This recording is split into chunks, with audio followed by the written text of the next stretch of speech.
Okay, well, thank you all for joining us tonight. My name is Melissa McEntee. I'm the Director of 21st Century Education. I'm also the School Safety Specialist. And but tonight we're focusing on Google Meets and Google Classroom. So once again, thank you for taking the time out of your busy schedules to join us tonight. So what I would like to do is go over, at first, we're going to start talking about Google Meet and some of the settings. And then we'll talk about Google Classroom and how you as a parent can navigate that best, including how to get email notifications and guardian summaries of the day or the week. So I'm going to be navigating back and forth between a student computer that I have over here and my computer that I have to speak with you, because I want you to be able to see the student perspective, because that's the perspective that you're seeing with your children.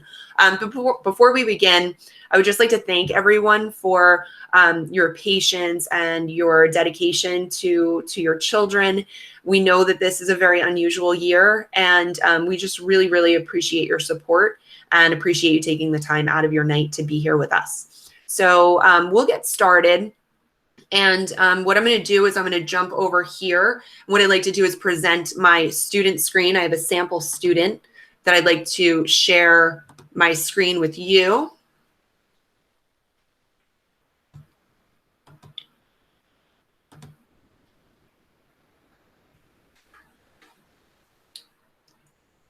Okay, and what I'm going to do is go over some of the host controls, or the controls that students have when they're within the Meet themselves. So one thing that I'd like to point out before, when we start is, let me just close this tab out here.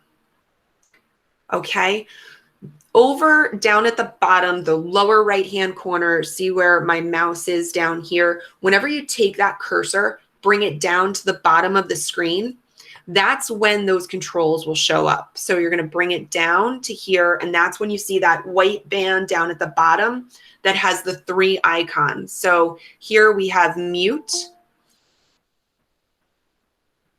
This is the icon to hang up the call. So that would be to completely drop out of the Meet, which we'll go over. That's an important thing for students to do before at the end of the session. And then this icon here toggles the camera on or off. Okay, I will get into captions in a minute. And you can see right now that as the student, I am presenting. And over here, we have these 3 little vertical dots. And what we want to do is click on those, and those give us our additional settings. So one of the things that we know has been a question for a lot of parents and for the students is how to change the layout. And what this does is it gives us a couple of different options. So the auto layout is going to show like a grid view, and it can toggle back and forth between the person that is speaking. But the other option that we have now, because Google just enabled that about a week ago, is this tiled view. And what that does is it gives us the ability to see all of the students within the class. And that may be helpful at sometimes to be able to see everyone in the class, or it might be helpful to see mostly the teacher. So I'll go over those different options with you. So the tiled view gives you the ability to see all of the students within the class. And as of right now, 49 individuals is the maximum number of people that can be seen within this grid view. So I'll just click on that just to show you what that looks like. Okay, now I'm going to come back to those 3 dots and go back into change layout. And I want you to see the difference for the spotlight. Okay, what the spotlight is going to do is the spotlight is enabling what is being presented at that moment. So for the purposes of this moment in time right now, what is being focused on is the student that is presenting their screen. And if the student then stops presenting, it's going to come back to me as the teacher. Okay, I'm going to share my student screen again just to show you the other options.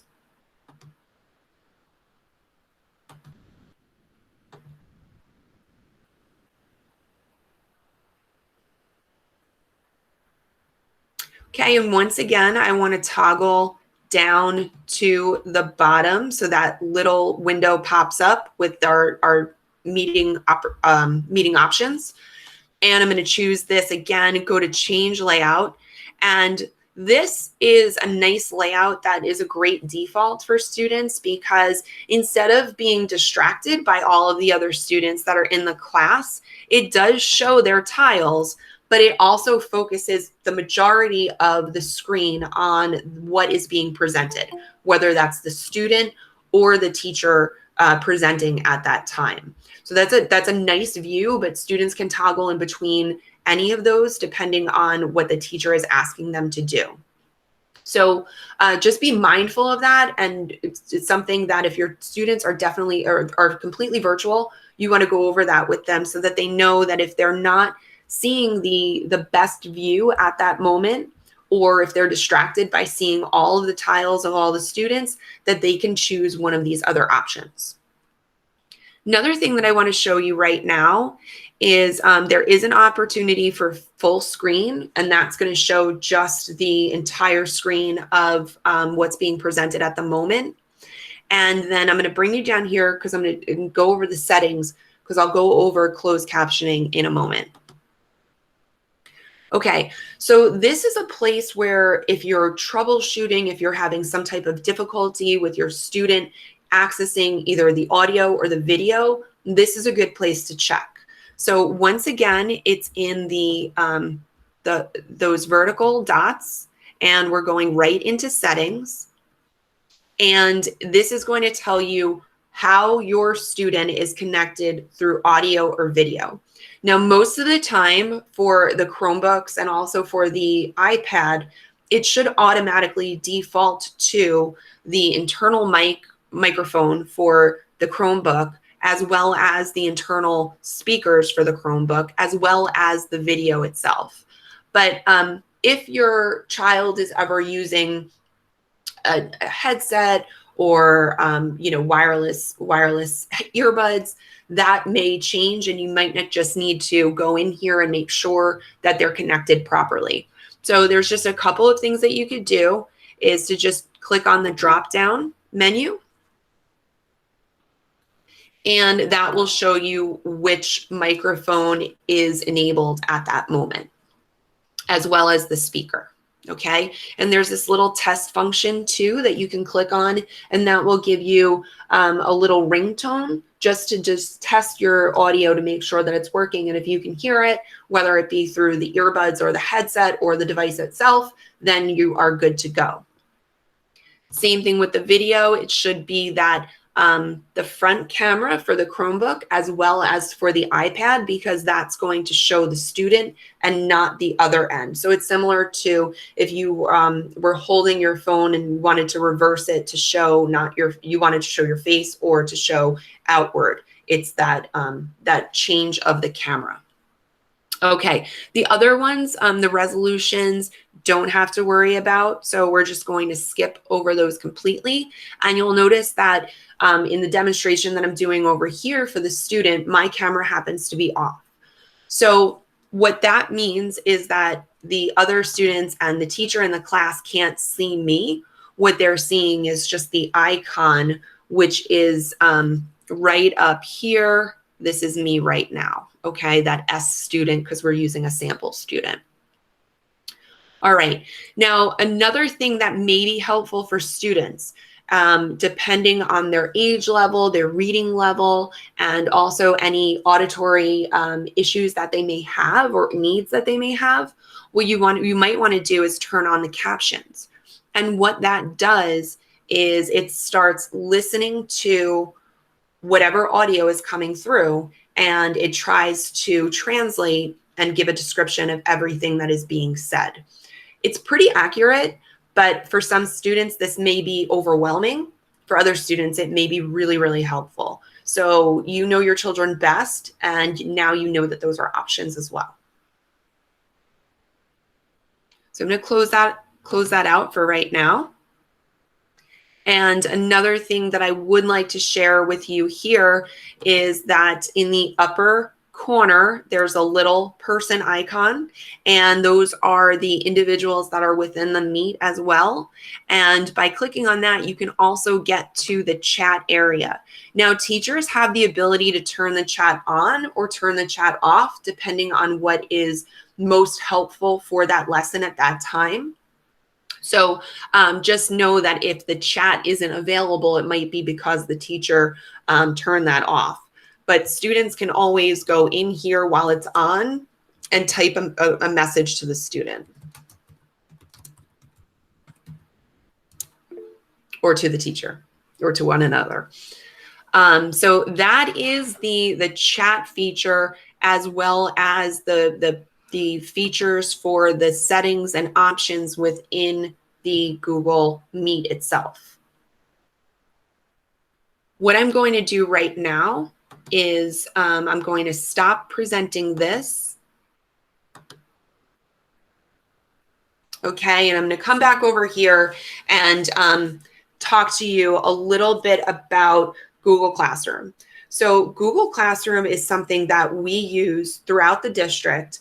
It's a learning management system. So what that means is it gives the teachers the ability to post updates, announcements, pose questions, pose assignments, and it's all integrated within our Google Suite. So what I'd like to do is show you how to navigate the Google Classroom from the perspective of your student.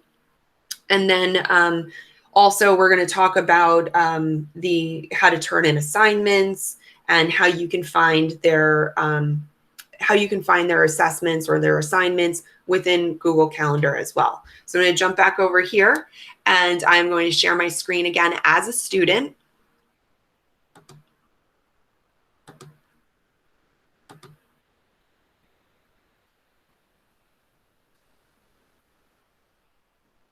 Okay, so now that I'm logged in as the student, I want you to notice this tab over here. So this tab is my Google Mail, so my Gmail. It's very similar to the Gmail that you may have set up personally, except it's contained within our domain, which means that it's a safe space for students because we don't allow messages to be sent from anyone outside the @somervilleschools.org domain. So what you'll notice here is there are several emails from me that were generated directly from Google Classroom when I pasted an assignment or when I posted an assignment to my students. So the very, very first thing you'll notice, or you may have already noticed, I'm going to click on this one. This is the class invitation, and this is where everything all starts within Google Classroom. So what students will get is an email that's generated directly from Google Classroom, and it tells the student that they've been invited to join a classroom. So at that point, they would click on join, and they would have access to that Google Classroom.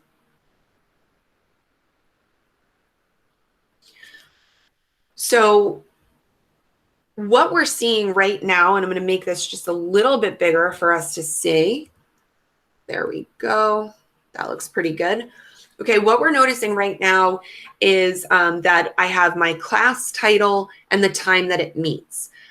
We thought that this would be a nice feature for parents and also for students to know exactly what time that virtual class is meeting. This page is what's known as the stream page. And the stream has all of the information, classwork, announcements, and also down in this corner here, upcoming assignments. So it's a nice way for students to keep track of what they need to do. But there's also another way to be able to see that through Google Calendar, which I'll show you in a few minutes. So what we can see right here is students have the ability to, sorry, someone's knocking on my door. Excuse me one second.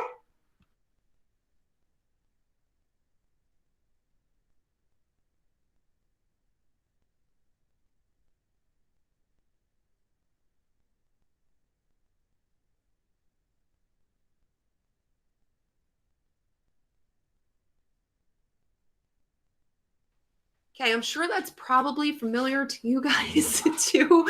I apologize, but I'm gonna try to get him to calm down a little bit. That's quite unusual for anybody to knock at the door at this time.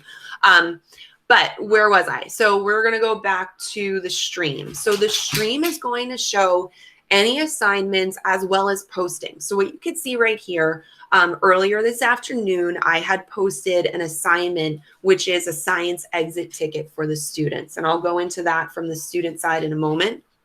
But I can also, as the teacher, post announcements. So I posted, don't forget to submit your orders for Spiritware, and I put in the link there. So this is just a nice go-to spot to be able to see all of the assignments and announcements that have been posted since the beginning of the creation of this Google Classroom. I'd want to bring your attention now to the Classwork section. And this is the section that's most important for students because this is where they can access their assignments and then also submit them. So what I can see right here is that my teacher has listed topics.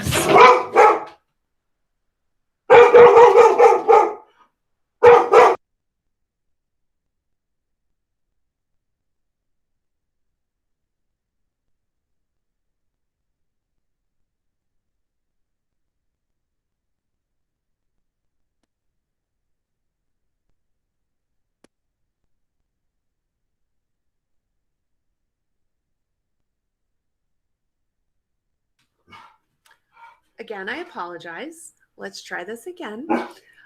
So the Classwork section is where you're going to see all of the assignments that the teacher has posted for the students. So right now we can see that the student has an exit ticket that is due. However, it's grayed out. So you see the difference in the color of the science as opposed to the ELA. The reason being that this student has already submitted that assignment, but ELA still needs to be worked on.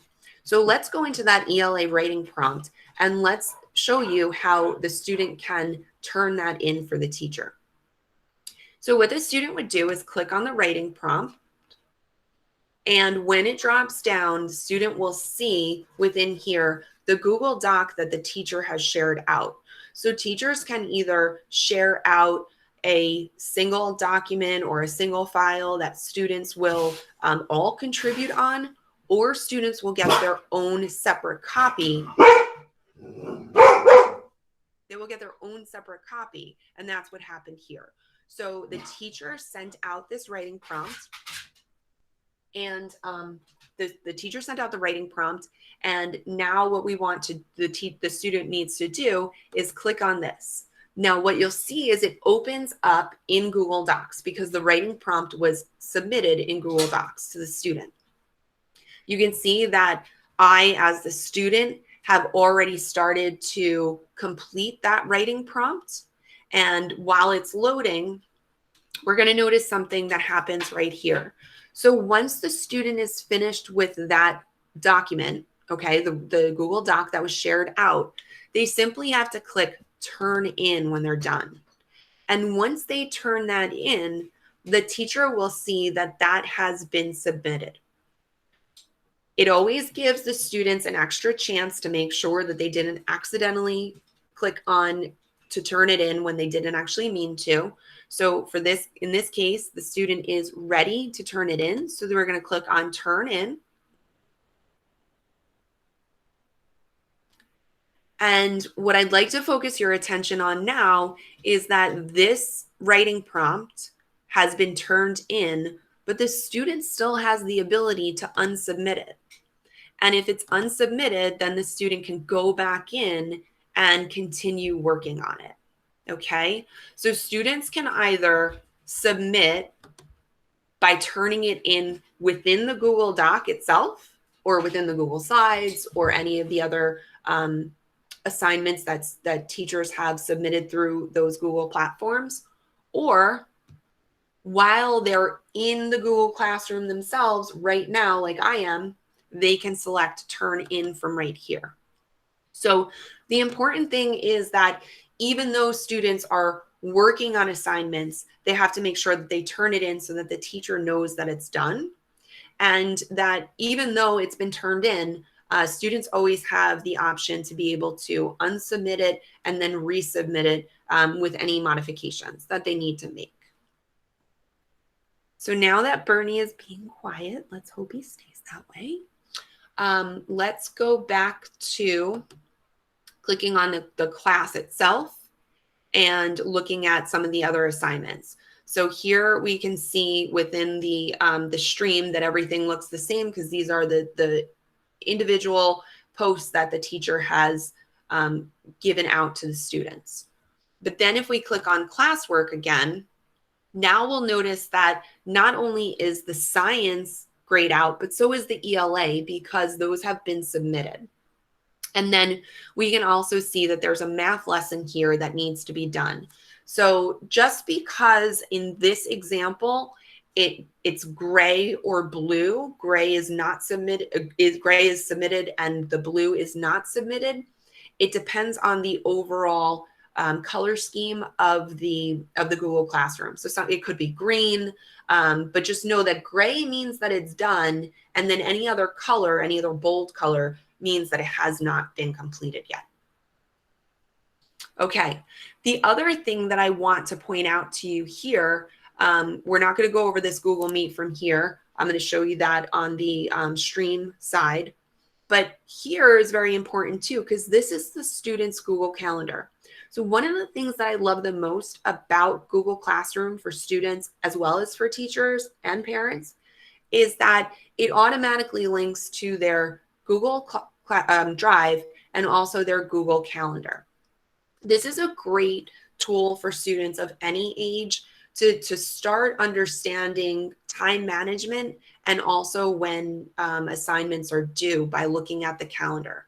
So what we can see right here is that this assignment, the writing prompt, is due. And let me just make it a little bit bigger for you. Okay, what this is saying right here is that the science exit ticket is due at 8 a.m. tomorrow morning. Now, we know from just a moment ago that I, as the student, have already handed that in, but it still shows up on the Google Calendar as a reminder that these are the items or the assessments that need to be done on a certain date. What you'll also notice is that even though, as that same sample student I showed you a moment ago has already submitted that ELA writing prompt, it's listed up here. So what's the difference between the writing prompt or the assignment that's up at the top here with no time or the assignment that is down here with a specific time? Teachers have the ability to choose whether an assignment is just due on a particular day, and therefore it's not going to show up within the time here, or they can choose for it to be due at a specific time. So just know that to look for those two different things. And even if the student misses that time frame, so if it's due at 8, but they happen to submit it at 9 o'clock, they still can submit it. But the teacher may also mark it late depending on their classroom rules. Okay, I'm going to close out my calendar and I'm going to come back here to the classwork section, because this is another important feature and it's another thing that I love because it really helps students stay organized. It's the class drive folder. So as soon as a teacher creates a Google Classroom, Google automatically creates a folder within the student's Google Drive. So just think of Google Drive as a place to store everything that happens on the Chromebook.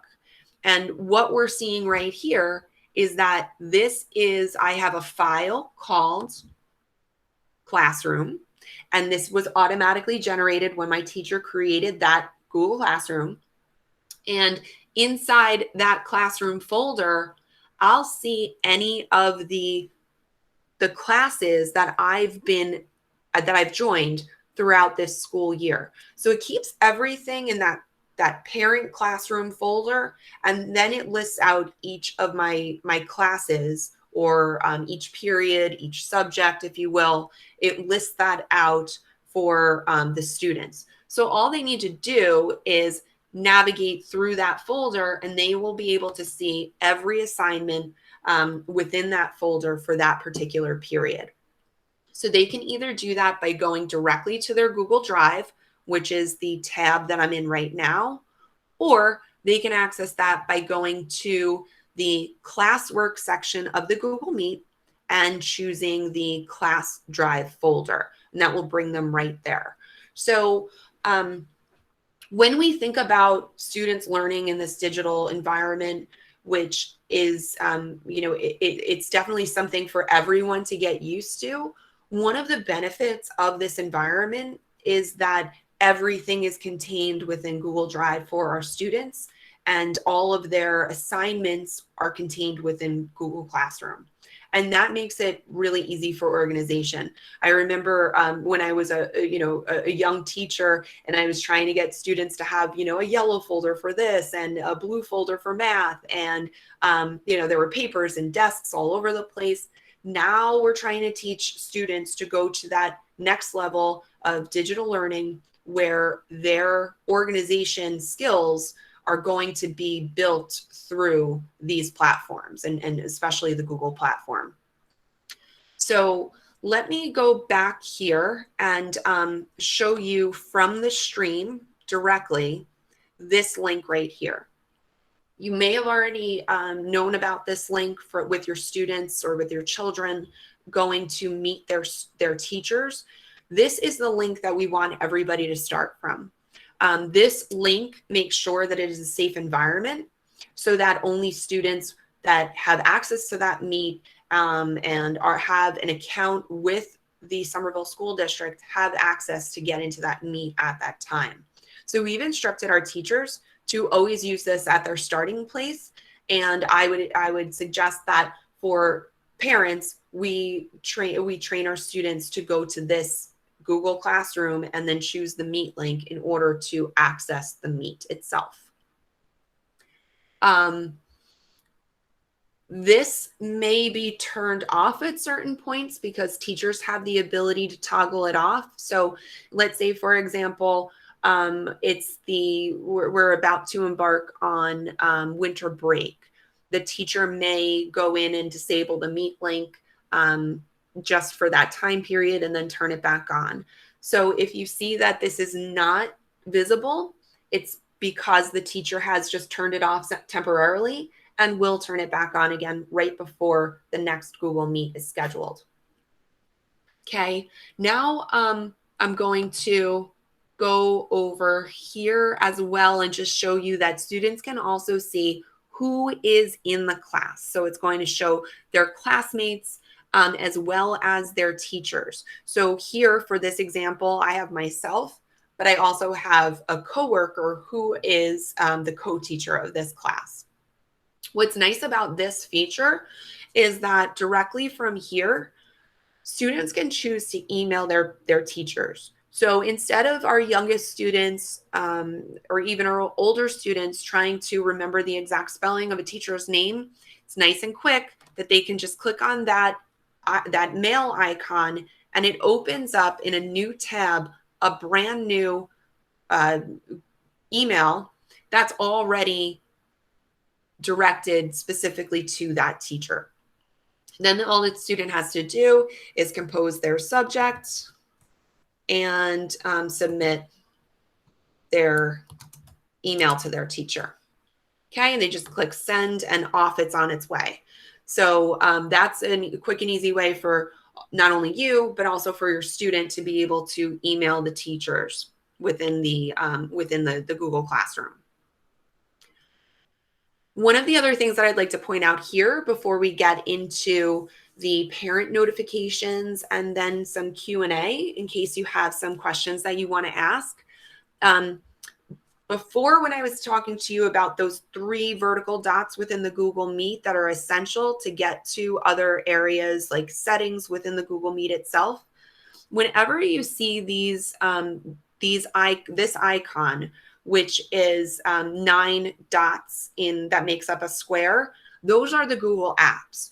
So the students can click on that and then navigate to anything that they need to. So whether it's their Gmail, their Drive, their Classroom, Docs are the equivalent that we use for Microsoft Word. Sheets is the Google equivalent that we use for Microsoft Excel. Slides is the equivalent for PowerPoint. And Calendar is just a phenomenal tool to try to keep everybody organized. And then you'll also notice the Meet link here too. But once again, I'd like to have you ignore that for your children, because we want to make sure that they are going to the stream itself and clicking on the Meet link from directly within Google Classroom. Okay. For right now, I'm going to stop sharing this screen.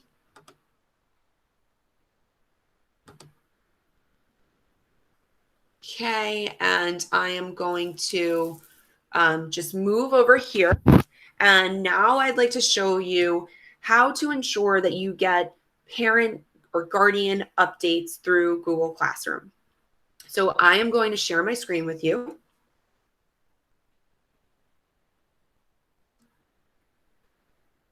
And once again, I thank you for your patience with my dog. It's being good now. Okay.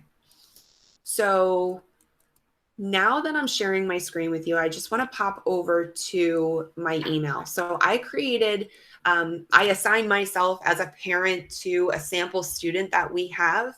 And what you'll notice once you're invited, and the teacher has to go in and physically invite you to be the teacher on the Google Classroom. So what you're going to get is an email inviting you to be a guardian in that classroom. And all you have to do is accept. So you click on the accept button, and then it's going to ask you if you want to get email summaries, and then you just choose accept. So this is where I want to receive those summaries. I'm going to accept that. Okay, and then this is what we want to look at here. So you have some options as a parent. How frequently do you want an email summary of your student's activity? So you can choose weekly, daily, or no summaries. So I would suggest for right now, depending on your, just depending on how overwhelmed you may be, or how in need you are of in the daily day-to-day update, you might want to choose weekly or daily. That's a personal preference, and we don't know what you've selected. So for the purposes of this, I'll choose daily, and it's going to also show all of the students that I have assigned to me. So if I have a student in this example in the high school as well as in Vanderveer, all of those students are connected with me now, and then I can make those changes for daily or weekly summaries depending on the student.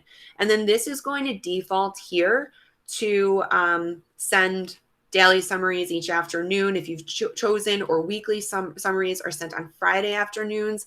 And this should default to Eastern Standard Time. If it doesn't, you can just click on that drop down and then choose the correct time zone.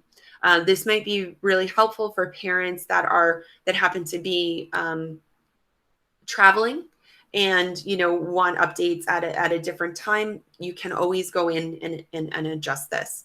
And if you need additional individuals added to the guardian summaries, for example, if you have a parent, a grandparent that is caring for your children and helping them through the process, or another caretaker, you can always email the teacher with that person's email address and ask them to add them to the summaries as well. Again, that's your option as a parent. So I'm just going to say that this is good for me to go. I want my daily summaries for right now, and you could always go back in and change it if you need to. So let me show you then what a daily summary looks like. So I received this afternoon, and this is just a daily summary letting me know what's due in the next couple of days. So it's not going to allow me to click on it and view the assignment. It's just giving you, the parent, an idea of how to help your students ensure that they're managing their time in order to complete their assignments. If there is a class that you're not seeing, you can always email the teacher and make sure that they have their guardian summaries turned on, because that is something that they have to toggle on when they create the Google Classroom. If you are in need of changing those settings, let's say, for example, the daily emails are just too much because we have a lot going on, you can always click on settings, and then that will log you in to the same area that we were in, and then you can choose for that to be weekly or not at all. If you needed to remove a student for whatever reason, you can always click on that, and that will remove that student as well. So let me just change these both back to weekly. And then the other option you have is to unsubscribe. So if for whatever reason you needed to unsubscribe, you could do that. But know that Google Classroom or all of the Google apps are linked within our student information system. So as students transfer in and transfer out, within 24 to 48 hours, you're either going to have access to it if the student is enrolled, or not have access to these tools if the student unenrolls. But it could take up to 48 hours for that. Okay, so let me come back over here to all of you, and let's open up the microphone or put in the chat any questions that you might have, anything that you want to ask me. Okay, Mrs. Pazos, so can you show again how to get to that page? The Guardian Summary page?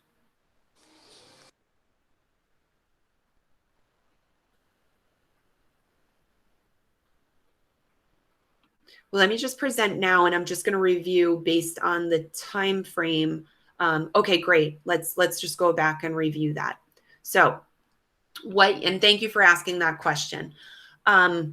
What you're going to get is an email within your inbox. So whatever email address you have on file as the primary email address within Google, our student information system, real time, that is where you're going to see that email come. So right now, I'm the parent of this VDV student, and the email to be invited to the guardian, to be the guardian in Google Classroom, is in my personal Gmail inbox. So you want to check your primary email account and check to see if you've received anything from the teacher. If you haven't, we want to check the parent portal, the real-time parent portal, to make sure that your primary email address is listed in there. And if it is, and that's all correct, then you would want to reach out to the teacher to make sure that they have the guardian summaries enabled. And then that will then, once that's enabled and they put in your email address into the Google Classroom, then you will be listed as invited. So let me show you what that looks like from the teacher side. Okay, now what you're seeing right now is me as the teacher logged into my own Google Classroom. And what you'll notice is that here I have listed the guardians. So I can add more guardians or I can remove guardians, but that has to be done individually by the teacher. It's not automatic. So if you didn't receive that invitation, please reach out to the teacher and ask them to enable the guardian updates in Google Classroom and enter your email. And that's where I was saying before too, that for any other caretakers, we do have the ability to type in additional email addresses if you want other people to be involved in those updates.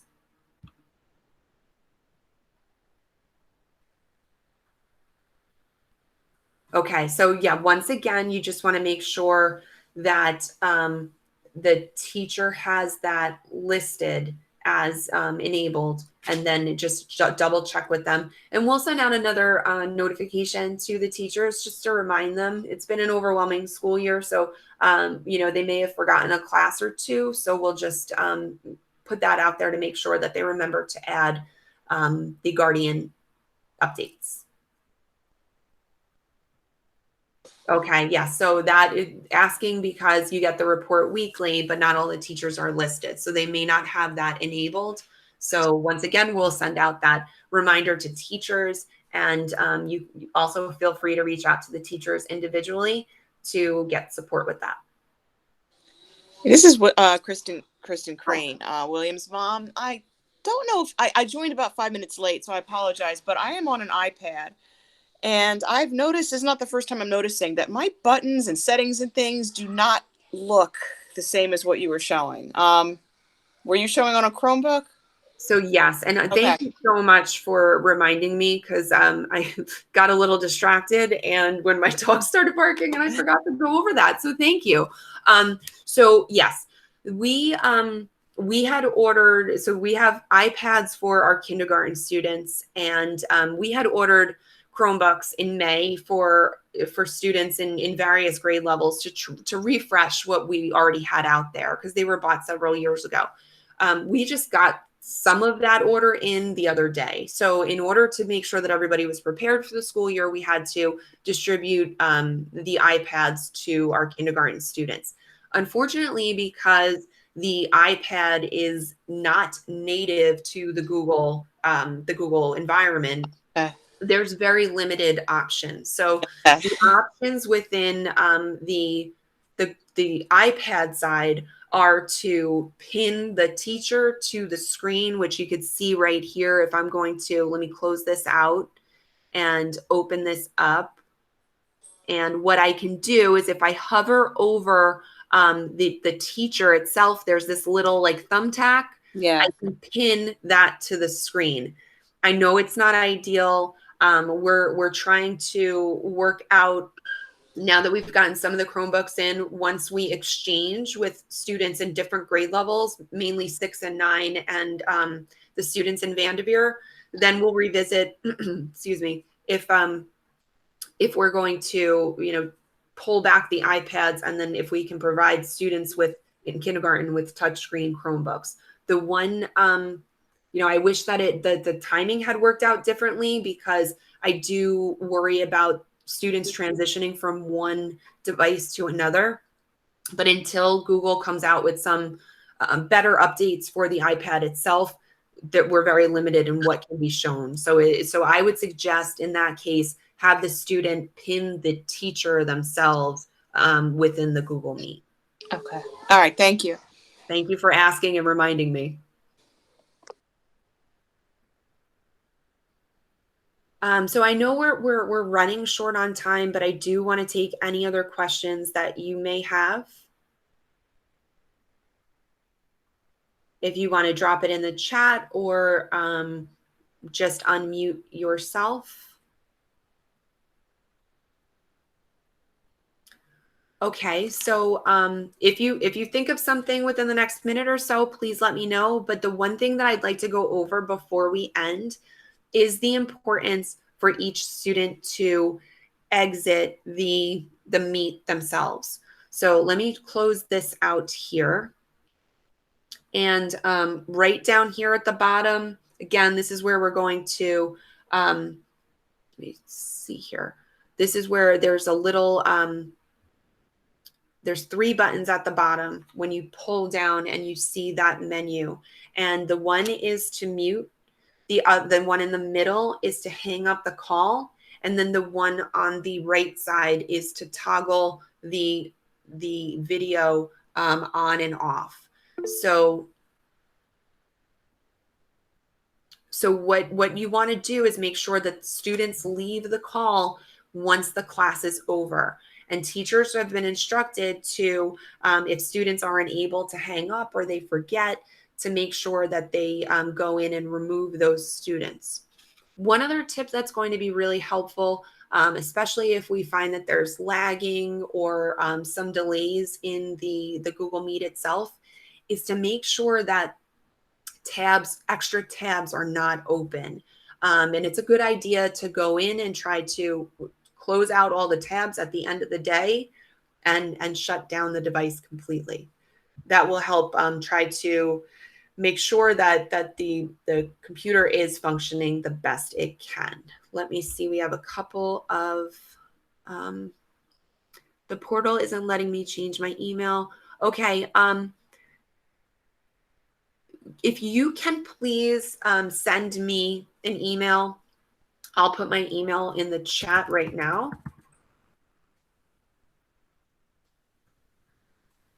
Just list your child's name, your name, and the correct email account that you want, and I will see that it's updated within real time. So you just send me a private email to that address, and I'll make sure that it's updated in real time. For students in SMS, should we have to ask each subject teacher to add a parent as a guardian in order to receive the work summary? So what I'm going to do is I'm going to send a reminder to teachers to enable that and to add in the parents as well. It might, I don't know how quickly they'll be able to do that for each class if they haven't done so already. But what I would ask is that you give it a day or two. And if it's not there by like Monday or Tuesday of next week, please follow up individually with that teacher so that they can add you to the summary. And if that does not, if you still have issues with it for any reason, please feel free to reach out to me. My email is listed there, or you can reach out to the building principal or assistant principal. Okay, great. I just want to thank everyone for the turnout tonight. It was really nice to virtually meet all of you. I know this is an unusual school year. And, you know, I also thank you for your patience and your questions, especially as my little Bernie here got a little rambunctious before. But I think we're all in that. We're all experiencing that every once in a while. So thank you everyone for being here. I hope you enjoy the rest of your night. And please look, we'll reach out. We'll offer more opportunities for different types of Google Meets for the Parent Academy on many different topics throughout the next couple of weeks. So next week we're off, just as a reminder, because we do have Vanderveer and the middle schools back to school nights, and we didn't want to do another Wednesday in between because we figured that would be too much for everybody.